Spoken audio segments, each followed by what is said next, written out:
As we commemorate the birth of Jesus Christ 2 millennia ago, we offer our testimony of the reality of His matchless life and the infinite virtue of His great atoning sacrifice.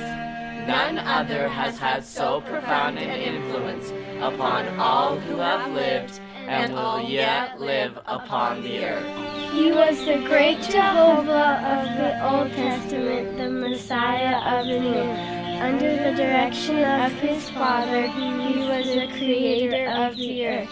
All things were made by Him, and without Him was not anything made that was made. Though sinless, He was baptized to fulfill all righteousness.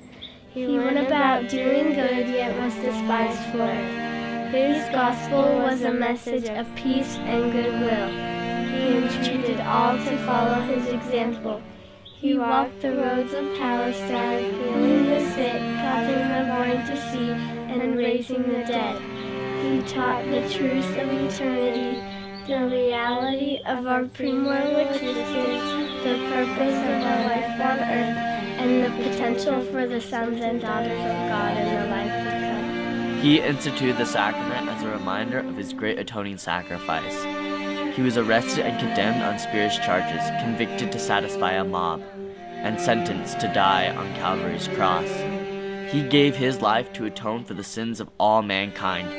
His was a great vicarious gift in behalf of all who'd ever live upon the earth. We solemnly testify that His life, which is central to all human history, neither began in Bethlehem nor concluded on Calvary. He was the firstborn of the Father, the only begotten Son in the flesh, the Redeemer of the world. He rose from the grave to become the first fruits of them that slept. As risen Lord, He visited among those He had loved in life. He also ministered among His other sheep in ancient America. In the modern world, He and His Father appeared to the boy Joseph Smith, ushering in the long-promised dispensation of the fullness of times.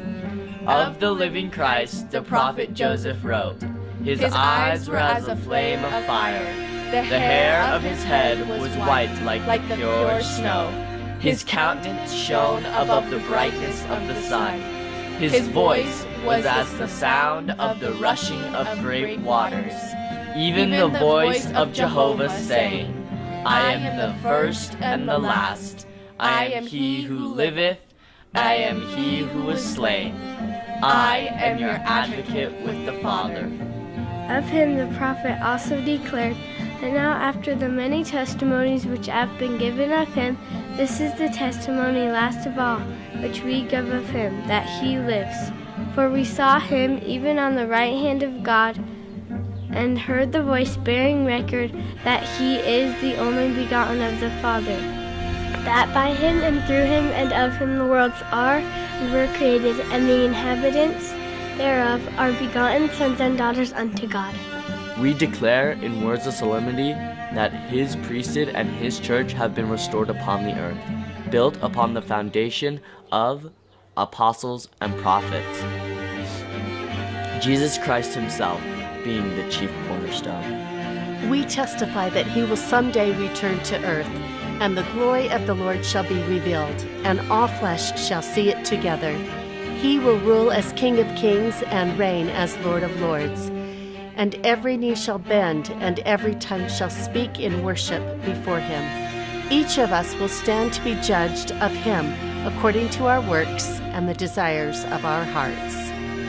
We bear testimony as His duly ordained apostles that Jesus is the living Christ, the immortal Son of God. He is the great King Emmanuel, who stands today on the right hand of His Father. He is the light, the life, and the hope of the world. His way is the path that leads to happiness in this life and eternal life in the world to come.